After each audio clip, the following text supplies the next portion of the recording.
One of the great things about the Players Amateur that's coming up in now less than 3 weeks out at Berkeley Hall is really the connection that the players get to make with a PGA Tour event. Steve Wilmot, who directs the RBC Heritage, is joining us. You also get to direct the Players Am, Steve. A great chance for the players to really get a little bit of a taste of what professional golf's about.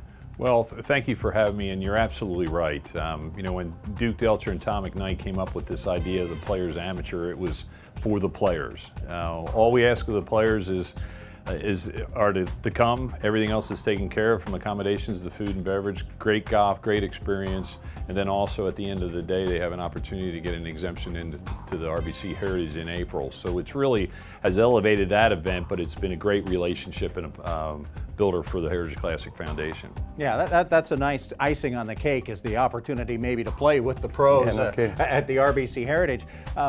The guys who come to this event are names that are not on people's radar yet, but they're going to be, aren't they? You've got some great stories of guys who maybe we didn't know that now we certainly do, in part because of the Players Am. Well, the interesting thing is sometimes it's difficult for the foundation to sell the event, because people are like, okay, you know, we're selling tomorrow's stars, but when you look at a list of our past champions alone, the Ben Curtis, Bud Cauley, Camellia Villegas, Bill Haas, Ricky Fowler, they're just a list of the winners. But then you talk about Matt Kuchar and Billy Horschel, Dustin Johnson, Johnson Wagner. I mean, we can go on and on and on with the list of players, the past participants, but that you're watching on the weekends on Inside the Ropes on the PGA Tour now.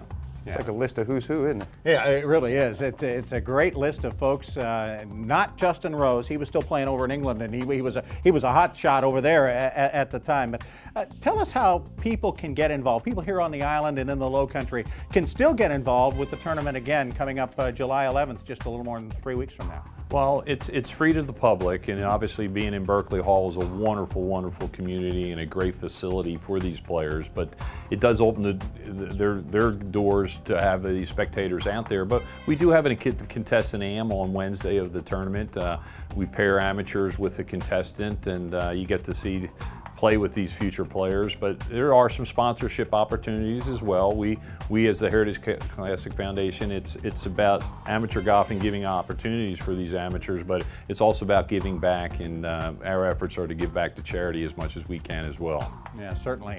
Again, we're joined by Steve Wilmot of the RBC Heritage.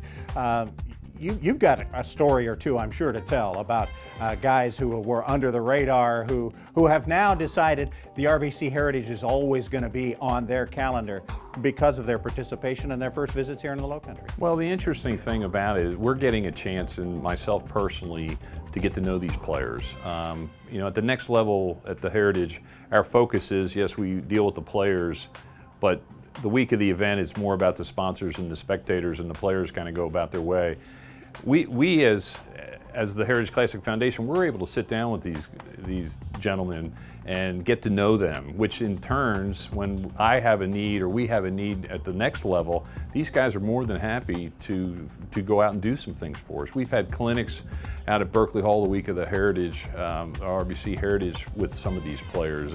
Camellia Villegas did some things for us with RBC this year. Trevor, well, he's a bad example with Trevor Immelman as an exemption, but some of these guys have really been able to help us out on the next level. So it's about building relationships, and they see what we do, and we present a first-class event. Pete, as a teacher, I'm sure you're interested in watching these guys and watching how they play and the habits they create. Is that something? Yeah, exactly. I mean, these kids are so well taught from at such an early age that you go out there and you see how these kids are so advanced at such a young step, and their progression to the PGA Tour is just a half a step away, not even a full step.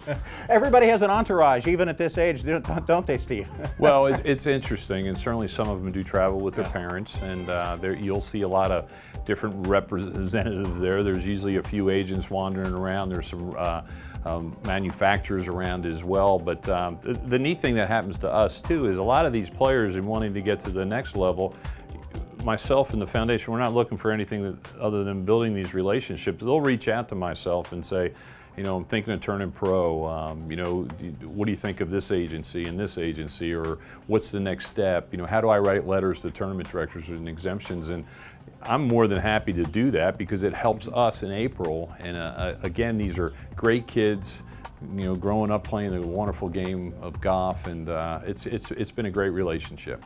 Again, July 11th through 14th at Berkeley Hall. How can people find more information, Steve? Well, there's a website, theplayersam.com. You can go on and find it at 843-671-2448, our tournament office. Andy McMillan is our tournament coordinator for this event this week, and there's opportunities, but please come out. It's open to the public.